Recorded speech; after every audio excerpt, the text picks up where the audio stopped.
Ini 28 Disember 2025, hari Minggu. Saya menerima jemputan untuk hadir ke Ittihadnya Championship Kejohanan Ittihad memanah tradisional punya apa dipanggil? Tradisional apa? Archery. Dia sukan yang sangat digalakkan sepatutnya. Sukan memanah ini merupakan salah satu sukan yang saya anggap sedang meningkat naik. Dan walaupun banyak kategorinya, ini salah satu ialah tradisional punya archery lah, ataupun memanah tradisional yang saya rasa saya tak sangka yang sambutan begitu hebat.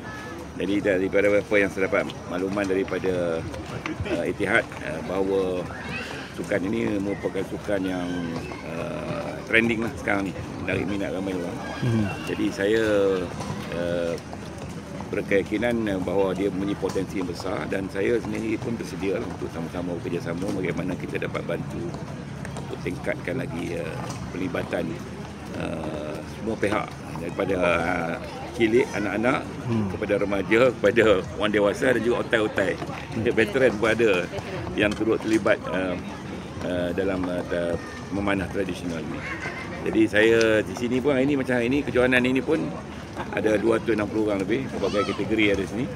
Dan saya yakin dengan hadiah, dengan kita punya insentif yang kita tawarkan, kita boleh meningkatkan, meramaikan lagi pelibatan aktiviti yang bukan sahaja bagi saya yang sihat ini, tapi juga dapat membantu dari segi dia punya skill, kemahiran dalam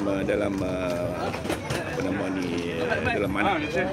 Dan juga dia ada banyak lagi varian kan, yang 3D lah, yang berkuda lah. Ini saya rasa itu lagi tambah baik dalam aktiviti memanah ini. Kalau di pusat khidmat saya ni, kita buat penganjuran bersama, ataupun kita sekali lah kita masukkan dari segi kos semua, dan kita tanggung juga masuk dari segi ke hadiah-hadiah, dari segi kos persiapan itu memang kita sentiasa buat. Melihat potensi sangat besar archery ini, minat pun makin meningkat dari segi sukan-sukan memanah ini.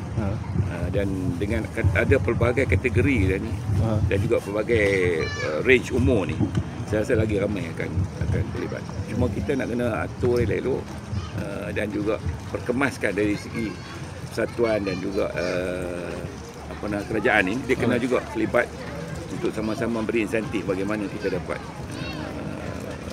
dapat bantu pertuaskan dan pertingkatkan pelibatan ini. Mana sekolah-sekolah pun dia kena ada. Saya rasa setengah sekolah ada kan? Ada. Cuma kita kena perluaskan lagi. Sebab ni jadi alternatif lah kepada sukan lain. Kalau dia difahamkan, dia ada perangkat daripada lokal sampai ke dalam negeri, international pun ada. Jadi ini saya rasa peluang yang terbaik lah untuk, dan anak-anak muda kita pun nampak beberapa yang menunjukkan potensi yang telah berjaya di peringkat dunia dan sebagainya. Saya rasa mereka ni perlu diberi insentif lagi untuk supaya lebih banyak lagi pelibatan dan juga menarik lebih banyak orang untuk terlibat. Anjurkan program Ittihad Championship hari ini dengan penyertaan lebih kurang 200 lebih orang, dan pelbagai kaum lah, termasuk Melayu, Cina pun ada. Pertandingan ni kita anjurkan untuk pelbagai inilah tingkat umur, dewasa ada, remaja dan kanak-kanak, memanah tradisional. Ini yang pertama kali, dan insyaAllah kita akan buat setahun dalam 2-3 kali lah insyaAllah.